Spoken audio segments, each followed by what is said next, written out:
Am I sitting well?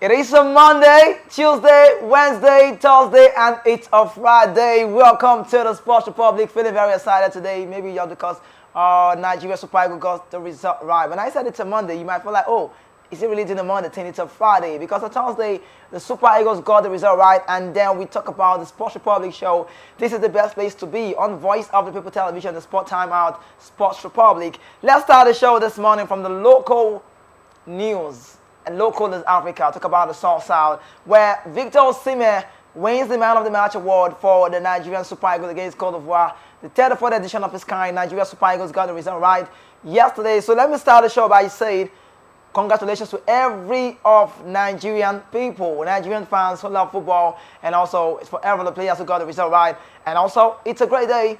Welcome, it's a Friday. Good morning once again for joining me. My name is Kizzy K. Let's talk about sports. Now, we start with this one where Nigeria Super Eagles striker Victor Oliseh was outjudged. The man of the match for the game against the host Ivory Coast. The Nigerian side defeated the Elephant of Ivory Coast by a lone score by defender William Troost-Ekong from the penalty spot. He took the penalty and was very comfortable and he got to strike. And also the Napoli attacker was brought down in the box and Ekong did well to convert the kick and gave the Super Eagles the maximum point. Oliseh was given the man of the match award and he said he was proud of them. He was proud of the team during the reaction to that very game. But away from that story, let's talk about this one where former Super Eagles coach Sunday Oliseh has heaped praise on Aina for his outstanding performance against Ivory Coast yesterday. The Nottingham Forest gave a good account. The Nottingham Forest player gave a good account of himself in a keenly contested encounter played at the Oliseh Kachara Stadium in Abidjan. William Troost-Ekong needed the only goal of the game from the penalty spot after Victor Oliseh was brought down in the box. So, who says that Pesero does not have a style? And who says that Pesero does not have a philosophy of the game? Maybe you might be saying that, but I told you all the time, I keep saying again, it's a different ball game from this man. So he's gone back to the drawing board. He's loving the 3-4-3 formation. He loves the 4-4-3 formation. He loves the 4-4-2 formation, all of this formation. But yesterday, we saw a 3-4-3 formation that played well, where Seydou Sanusi on the other side and Ola Aina on the other side got the result right for the Super Eagles. But let's talk about Pesero, one man who I love to call his name over time, and people be like, he's your uncle. Super Eagles head coach Jose Pesero has warned his players there is still more to work on. I love what he said to the media. He said, don't celebrate yet. Don't celebrate yet. Let's be optimistic. Let's keep hoping. We play against Guinea-Bissau and to know if we get the result right. Now, despite that victory against Cote d'Ivoire on Thursday, the manager has said we shouldn't celebrate so much, where the West African revived their hopes of securing a bet in the round of 16 courtesy of a 1-0 victory against the host country. That was Ivory Coast at the Oliseh Kachara Stadium. Centre-back William Troost-Ekong fired home the winning goal for the Spots under 55 minutes after William Troost-Ekong was fouled. Oliseh was fouled in the box, and Pesero said that was an important one for him, and he remained humble and focused on the task ahead. Moving on, now is not the time to celebrate. I've told the players we eat properly, rest well, start preparation for the next game against Guinea-Bissau, the Portuguese said during his interaction with the media after the very much game. The game on Monday is very important, and this is what we should focus on now. We will only celebrate when we win the tournament, not now. Now it's time to work, and work. Nigeria will take on the Jotels of Guinea-Bissau in their final group game at the Felix Houphouët Boigny Stadium in Abidjan next week, and that's for Monday. But as just now we go talk about the man Pesero. Let's get to bring you what Pesero said after the very game, and also we'll hear from Simi Ajayi. So Pesero comes up now. Okay, so while that clip is still on the way coming, just stay close, don't go anywhere. Let's talk about this one. Cote d'Ivoire reveals reasons to defeat. Talk about the boss. His name is Jean-Louis Garcia, and that's very one. Cote d'Ivoire head coach Louis Jean Garcia says the South failure to break down the Super Eagles defense was responsible for their defeat to the three-time champion. The Elephant went down to 1-0 defeat against the Super Eagles at the Oliseh Kachara Stadium in Thursday night. It was Cote d'Ivoire's first defeat in the competition. The Super Eagles exhibited resilience and determination in the keenly contested encounter. Garcia's side carved out 2 chances in the first half, but were completely shut out after the break. The Frenchman claimed his sound struggle with a defensive approach implemented by the Super Eagles. It was a very special match, and it was a very physical match. Nigeria chose to play very low with a 5-man defense to exploit counterattacks with the strikers. It was a entirely contested match, Gaza said after the game. We didn't give up. We didn't give the impression of being able to compete with the Super Eagles physically. The two-time champion will face the Slang National of Equatorial Guinea in the last group game next week, Monday. So we move on again. Before I talk about this one, coming from one man, while I was growing up, I was among those people that say keeper Rufai, but he's a legend of the game. He's been here before. He's been at the Nations Cup. We've tested this one. He's a very experienced goalkeeper. But right now, he's got to say, and he said, Super Eagles showed great determination against Ivory Coast, and that's from Peter Rufai. But let's connect to Ivory Coast quickly this morning on the show, where we've got, our correspondent, Joseph Terry, on the very, very sideline. Joseph, good morning. How are you doing today? Hello, bonsoir. Joseph. Good morning. Good morning. How are you feeling? Very well. Honestly, I'm excited. I need to apologize for my predictions. You didn't even want me to say that to you. You need to apologize. I mean, you don't apologize to me alone. You apologize to the whole of Nigerian people on the outside, because you said Ivory Coast winning Nigeria 3-1. You said so. Yeah, I did. And I was only joking. No apology to anybody. No, you can't say you're joking. You weren't joking. You were serious. You said if you want to be sentimental, Nigeria wins. But aside that, you don't see us having a team to win that game. And what happened? 1-0. I gave you two predictions. I said if I want to be sentimental, so the sentimental part of me came to play. So we won. So I think I'll take you to be one of those politicians. You sound like a politician, but let's have you. Welcome. How does it sound? How does it look out there in Ivory Coast, where we got the result for Nigerian fans specifically? Well, yesterday I wish I was in Nigeria. I would have celebrated. I would have gone wild. I would have run on the streets, knowing that we have defeated the host. But at the stadium, even at they added 9 minutes more. Yeah, true. As at the 90 plus 5 minutes. The Ivorian fans were already throwing bottled waters, cans, whatever it is, at the Nigerian supporters. And it took the stewards, to come to the rescue of Nigerians. So that 49,550 people attended and watched that game live at the stadium. Only 400 were Nigerians. So what would we have done? So what we did was that we put our flags, our badges, whatever it is, our bags, pretended as if we were Ivorians, got home and started celebrating with the green bottles. Yeah. Well, that's so bad. The sportsmanship doesn't demand that. Yeah, it doesn't. Not all of them, honestly. They are great people. But nowhere you go, no matter the place you go to, you still have those alleged thugs that you have around. So we want to believe they were the ones because the Ivorians are great people and they're nice people. We appreciate them for their kindness and whatever it is they've been doing. Okay. But then you still had some persons, do what they did yesterday. But then the city was quiet. Right. The city was totally empty yesterday. I learned. And, I think you told us that every day Ivory Coast played as a public holiday. Yes, it's a public holiday, and every time they win, it takes you 4 hours before you get home. Oh, goodness. But yesterday, it took us 45 minutes. Oh, wow. Okay, so Joseph, let's talk about the gameplay yesterday. I think you are one of those football pundits on the outside. I love to say Pesero doesn't have a style of play. You say that all the time. But let me just come on this now. Yesterday, we saw a Pesero bring in one man who was surplus to requirement. And when we saw him, everybody felt like this man shouldn't be starting the game. And what is he really trying to do? Calvin Bassey, good player, quality player. But when we saw the likes of, Trus Ekong, Simia Jai, Seydou Sanusi, and you look at the Aina, the back line, you begin to wonder, where does this man, Calvin Bassey, fit in? And yesterday he was surplus to requirement, and that's the Pesero tactics working out, paying off. And also we saw a transition of Seydou Sanusi, although sometimes he loses concentration, but he had a good game yesterday. He was always transition high. Then Ola Aina, top-notch player. Do you want to give a Pesero some accolade this morning on the show quickly? Well, of course, I want to give him some accolade. You know why? Why? I felt like that is why I'm not a coach. Yeah, true. The Ivorians are very pacey.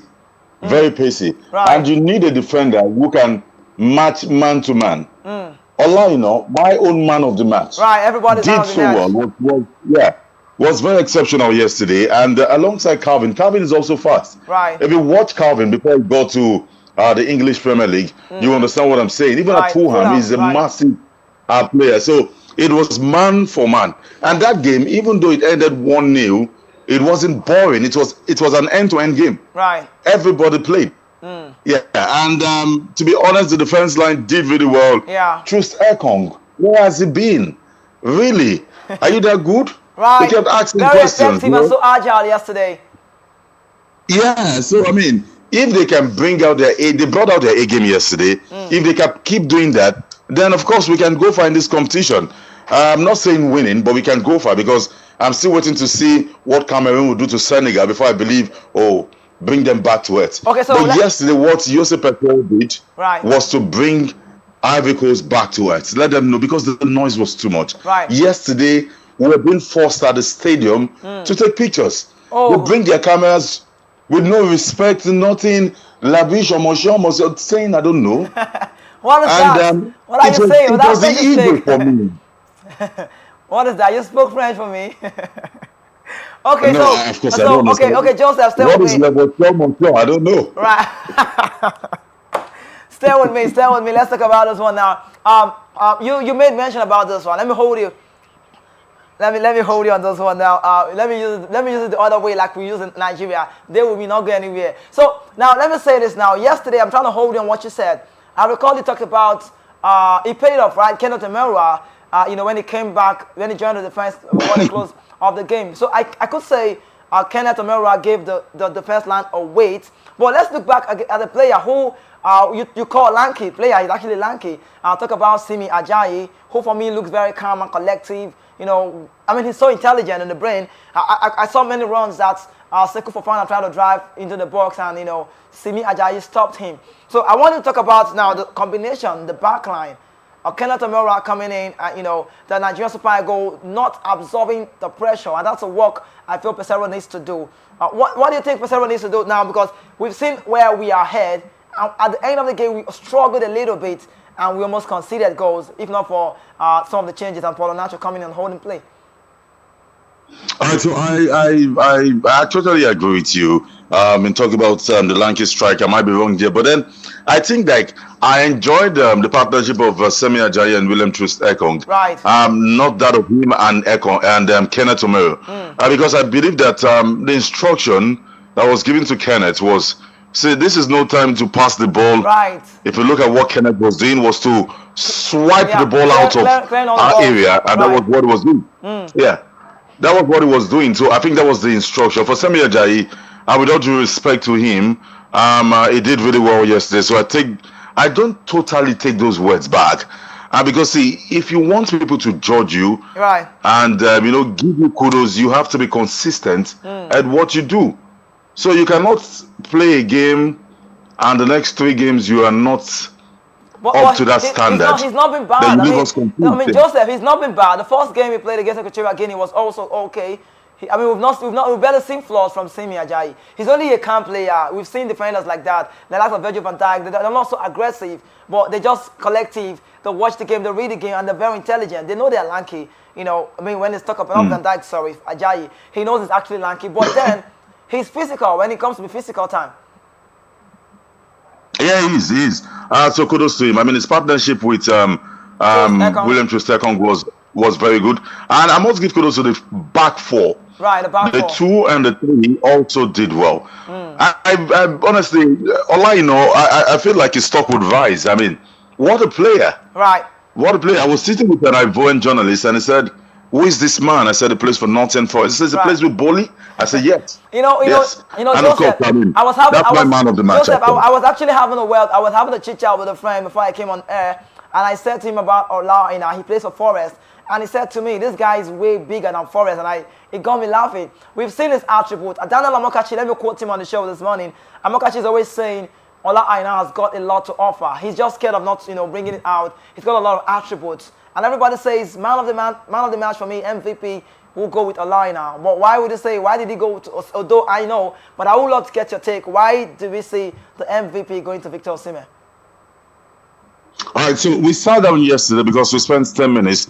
As journalists, you have to, take your dinner, take your drinks. So while we're doing that, we talked about it. We collectively believe that it's a mistake from CAF.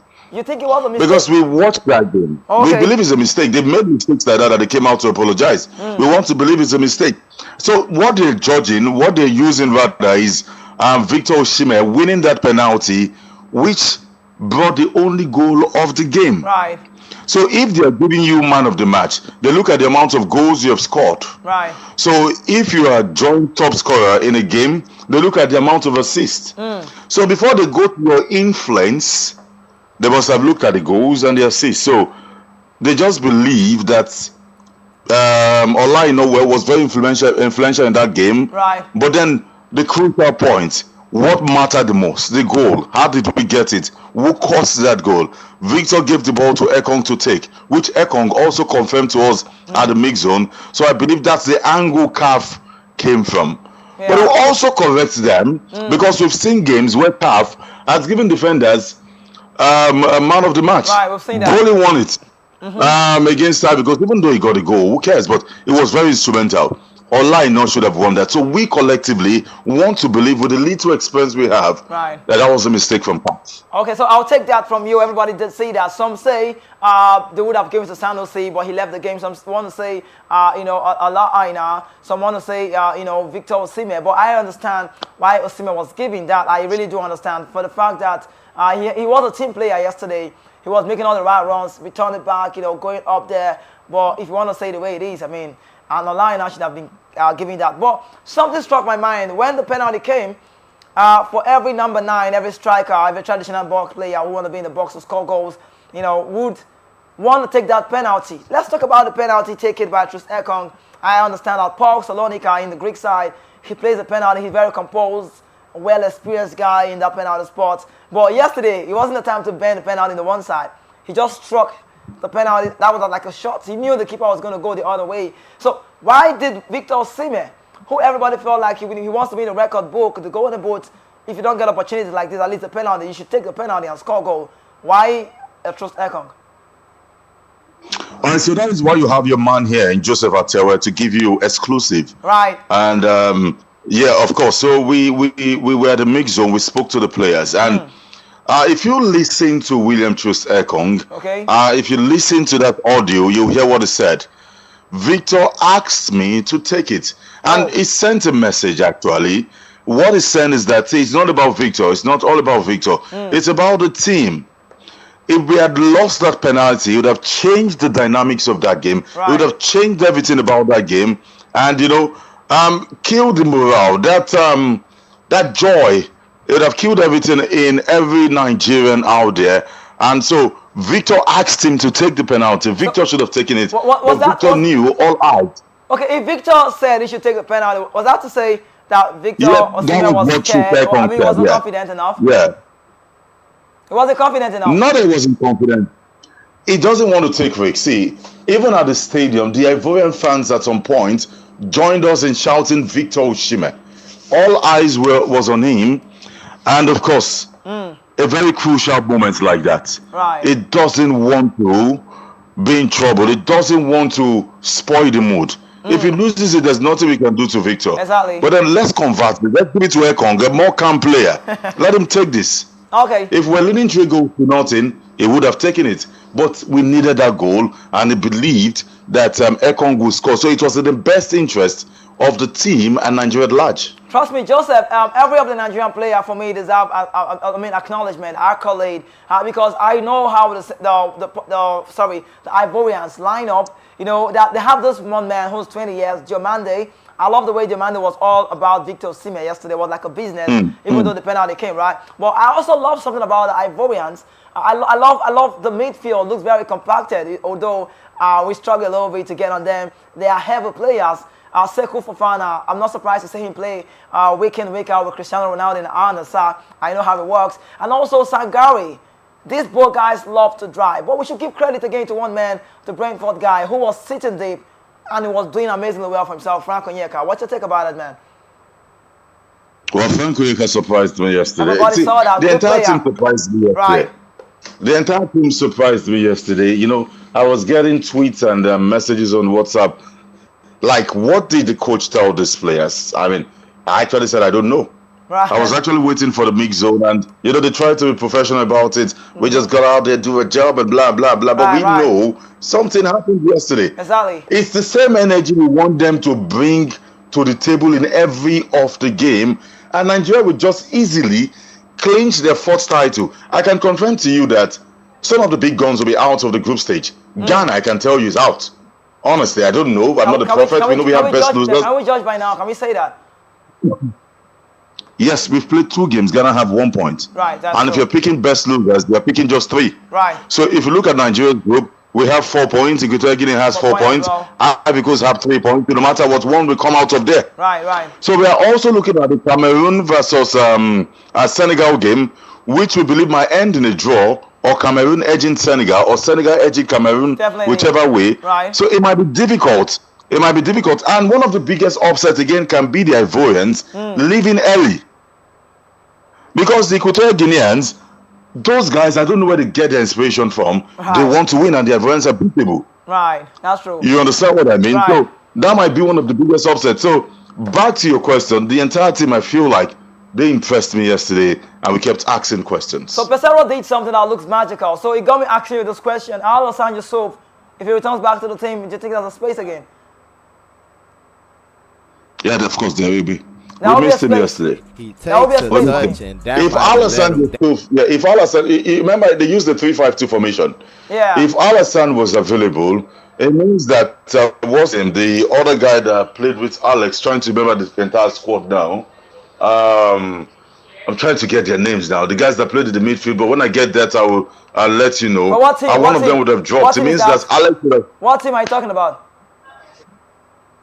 The Nigerian team I'm talking about. The midfield. I know it was a 3-5-2 for me. Okay, Onyeka, you mean the first game or yesterday? Which one are you talking about? Yesterday's game. Yesterday's game, Iwobi was there in the middle. Onyeka was there also, Frank Onyeka, and Iwobi in the middle of the park. Then Moses Simon on the other side. Then it was Ademola Lookman. Chukwueze got the start, Simon from the bench. Yeah, Simon came in from the bench. So I think Alex Iwobi would have dropped. With the style of play, and we probably have had more goals in that game. Alex needs to come out of his shell. He needs to come out of that Joseph, shell. I need to cut you there. I think that's going to be impossible. I want to quickly say this more on the TV. I feel many people don't understand the reason why Alex gets to play more of the full time of the game. The other time he got off for Paulo Nacho. But I think there's so much expected from Alex Iwobi. If you look at the bench of the Super Eagles, you would understand that he is the only man who can actually get the scheme of the game. It's just that he's not found his form in the Nations Cup. We wanted Iwobi to get back to the team. Iwobi played more of central yesterday than more of attacking. He wasn't advancing. It was deep. Now, because he knows we are playing against a deep line side. A case here, Frank Kessié was sitting watching as well. Frank Kessié, Sangare, and Sekou Fofana. And you want to play against this type, you can't run away from the middle. Now, who would come in to do what he has? Are you bringing in a Joe Aribo? Joe Aribo can actually get to do a little bit, but he can't scheme a game. So Alex Iwobi is the only man for me who I feel I could say he can play as a number 10. He's got the flair. Kelechi Iheanacho also can do that and play as a number 10 somehow, but he can't be deep as Alex will be. So that's one of the problems we're seeing in the national team. And people begin to wonder why is Pesero giving Alex a space to play. All right, so my own submission, you have made yours, and of course you're right. Right. Your own opinion. Do you know we could have beaten the Ivorians 3-0? Right, true. But on what ground? Yeah. On what ground? I'm coming. Alex was one of the reasons we didn't. Okay. If you had paired with that formation, Frank Onyeka, and you have an Oliseh Yusuf, remember some weeks I spoke about Asante Kazola and N'Golo Kante of Chelsea then. Right, you talked about it. Oliseh will give you better option off front. At some point, it was Chukwueze going back, Ademola Lookman going back to get the balls. You needed those guys to be confident that the balls were going to get to them. That was what Hassan would have done. So Alex was just extremely, or should I say unnecessarily, too careful, because the Ivorians, I think they're overrated, honestly. You think I'm being real with you. But yeah, I think so. Bro, I think so. So forget the first game. If Guinea-Bissau had Victor Osimhen in front, just Victor Osimhen, they would have drawn that game of beating the Ivorians. Right. Okay, Joseph, do you realize you said something about We should have been in the Ivorians 3-0. One thing, Pesaro still need to learn how to absorb the pressure when you're ahead. Something happened yesterday. We should have capitalized. We saw Jean-Louis Garcia, the manager of the Ivorians, bringing forward. He had like 5 forwards in the game. Of course, Mwabali should take some credit. I saw the run from Nicolas Pepe. A good hand on the ball. Nice recovery. I did see that. But I'm talking about the opportunities we had. We should be clinical. Now, we had opportunities so many times that we can count where we should take advantage of the counter-attack. They were all out. I mean, it was like a do or die. Let's just come on and get the goal line.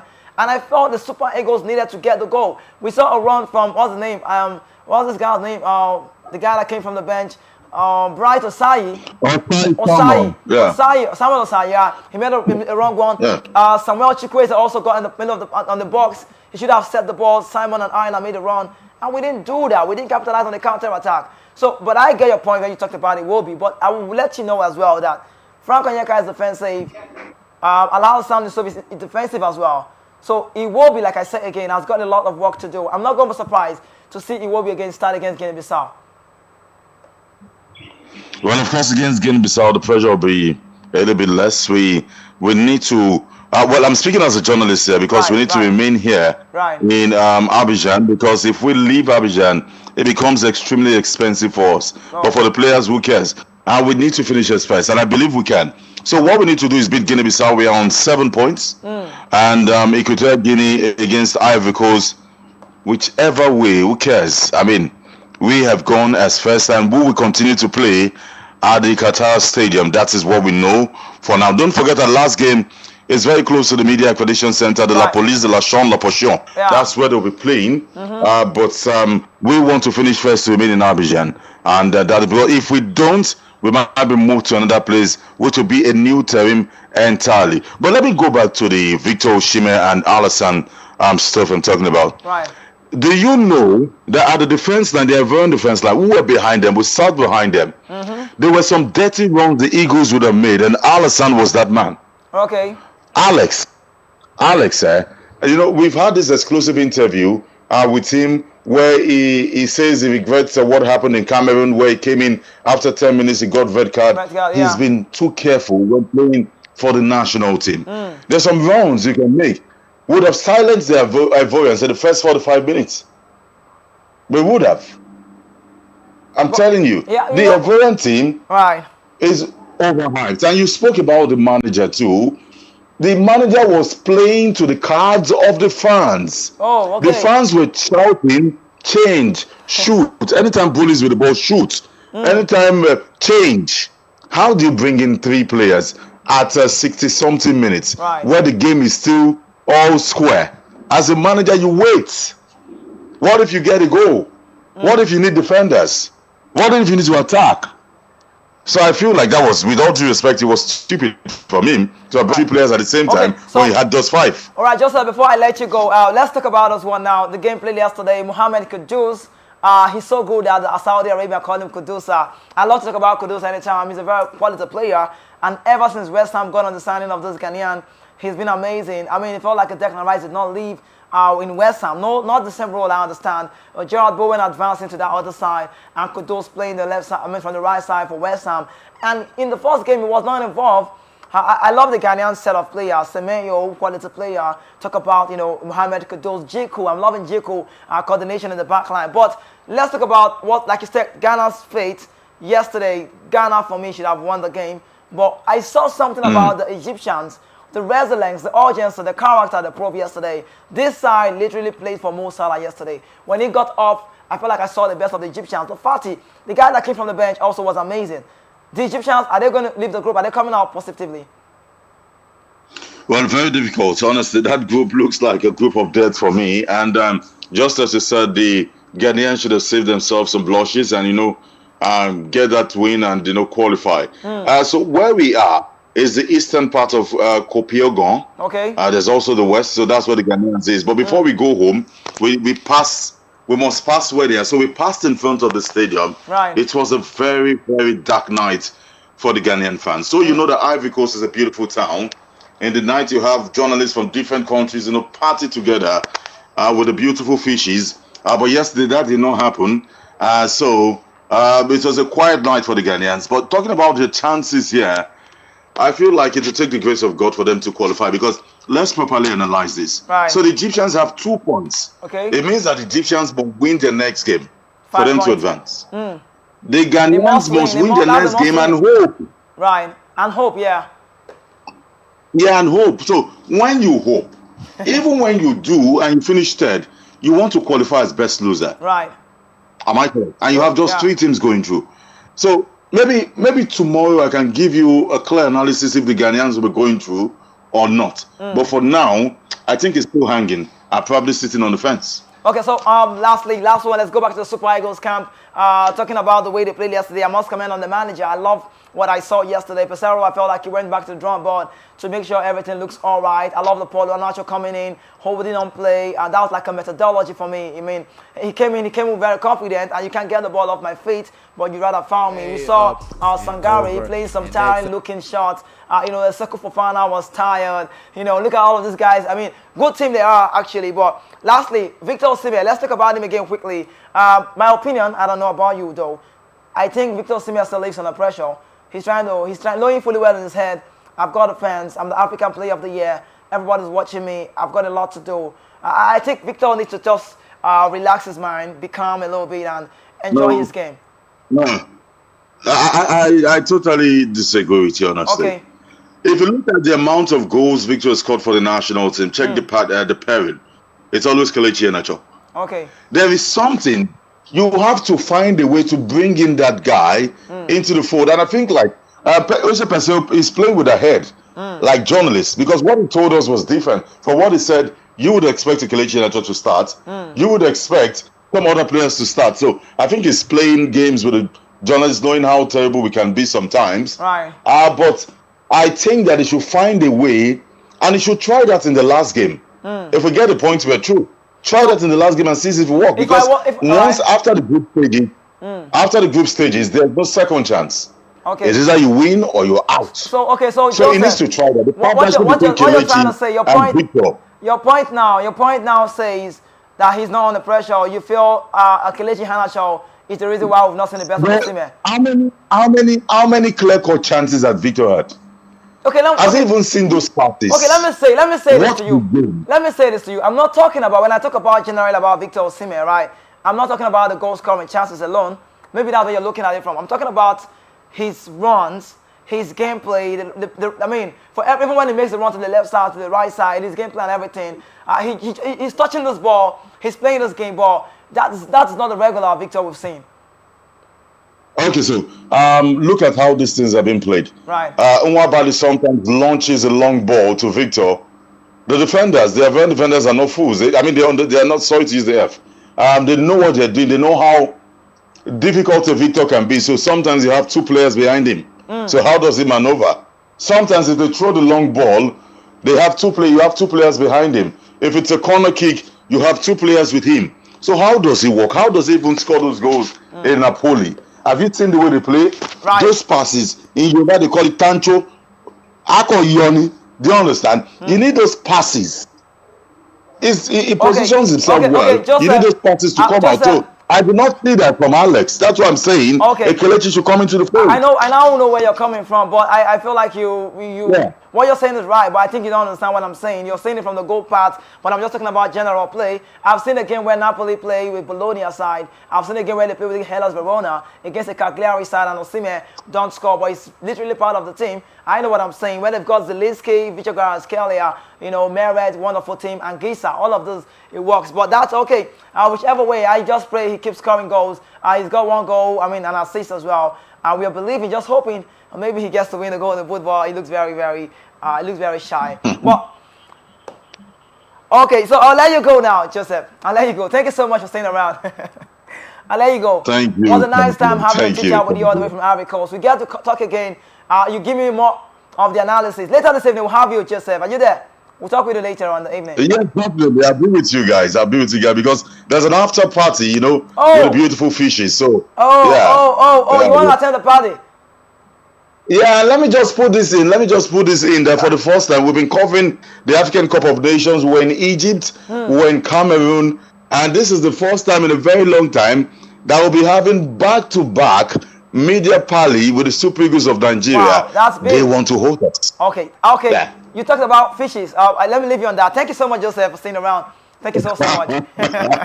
Thank you. Thank you so much. All right. You're still right here with us on Sports Republic. This is Voice of the People Television. And that's the man, Joseph Atewe, our correspondent from Ivory Coast. He talked about fishes. You know what's fishes?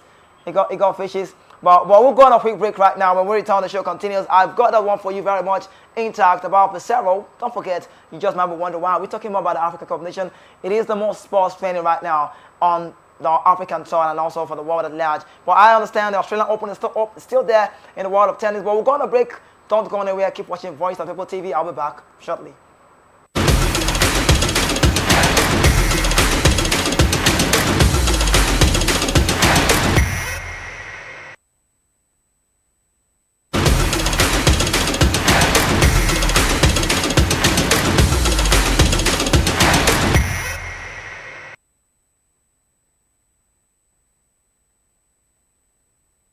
All right, welcome back from that quick break. Let's still go talk about the AFCON where Cote d'Ivoire balls reveal reason for defeat. The Super Eagles Cote d'Ivoire head coach Jean-Louis Gasset says the South failure to break down the Super Eagles defense was responsible for their defeat of the three-time champion. But that's the news. I think after all is said and done, more is said than done. Let's go off that one and talk about Peter Rufai. Former Nigerian international Peter Rufai has commended the effort of the Super Eagles in their victory against Ivory Coast on Thursday, 2023 African Cup of Nations. Because Nigeria took a huge step towards reaching the last 16 with a 1-0 win over the host Group A at the Alassane Ouattara Stadium in Abidjan. Reacting to the win, Peter Rufai, who was a guest on the, according to report coverage on the national side, stated that the players showed great determination against Ivory Coast. And he said, let me quote him, he said, I am very impressed with the performance of the Super Eagles because the players took the game to their hosts. I'm happy with individual and collective display. This is a game Nigeria had great determination from the start to finish.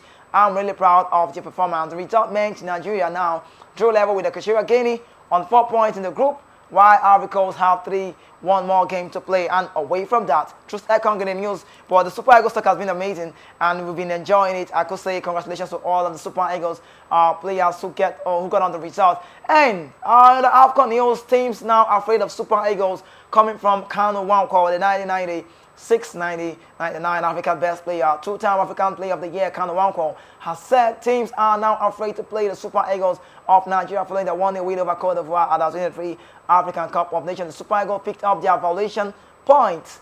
What a very vital point, a valuable point to push the elephant down to third to place courtesy of William Trust Ekong goal from the sport. And Kanu Nwankwo, Olympic gold medalist, hailed the Nigerian coaches for putting up a dodged performance to silence the host at the State Olympic Alassane Ouattara Stadium in Abidjan. Victory took the Super Eagles to join top in the Group A behind the Equatorial Guinea on goal difference, while the Elephants sank to third and must beat Tonga on Monday to guarantee a place in the round of 16. On the same day, Super Eagles will take on the Wild Dogs of Guinea-Bissau. You could call them the Juters, needing just a point to be assured of a place in the round of 16. It got me smiling to talk about that. A headline on Simi Ajayi says, we will give all our best, and that's from Simi Ajayi. I talk about this man. Let me quickly bring this Ajayi, Ajayi talk on the radio and also on TV, media aspect from Simi Ajayi, the West Run player.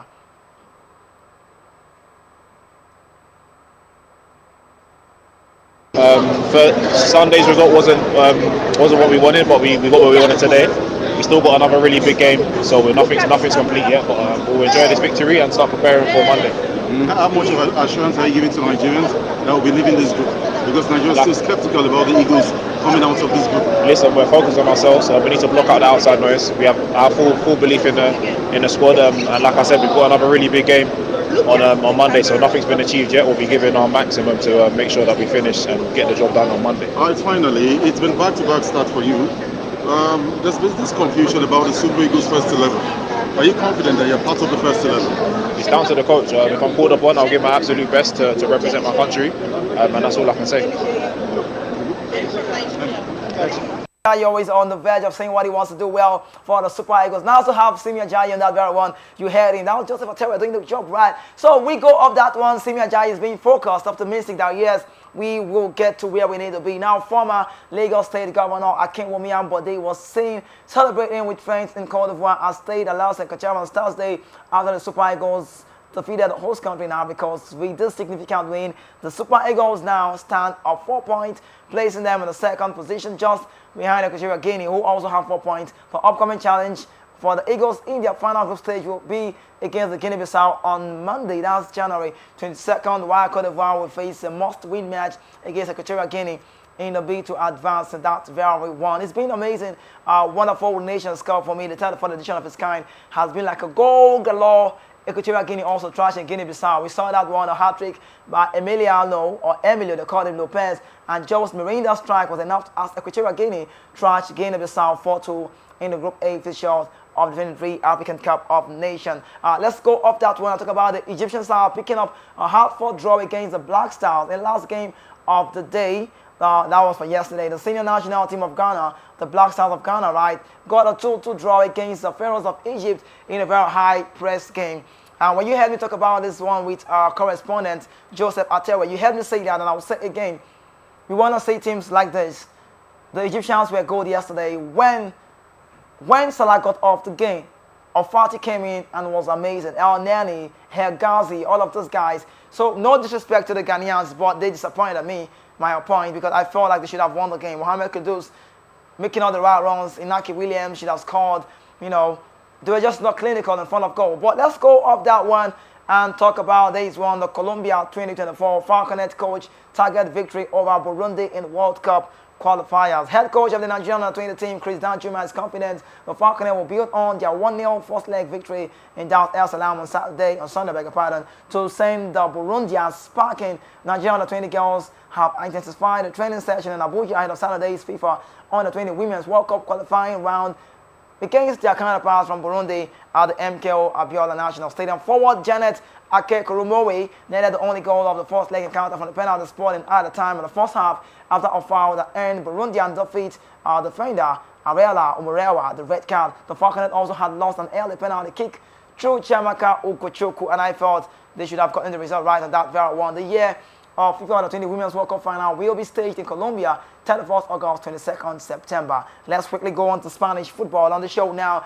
Spanish football, Barcelona close to quarterfinal. Barcelona secured the spot in the Copa del Rey quarterfinal with a hard-fought 3-1 victory in their own Oliseh de Salamanca. Through their performance left much to be desired. The La Liga giant also faced an early setback as Alvaro Gomez brilliant volley under the host surprised the lead. Barcelona managed the level to score just before halftime, with Ferran Torres calmly finishing to restore parity. The breakthrough for Barcelona came in the second half with Joe Conde unleashing a spectacular 25-yard shot and Alejandro Balde contributing in the solo effort to clinch to the victory, and that's for Barcelona. Now we're still on the Copa del Rey. Real Madrid trashed rivals Atletico de Madrid.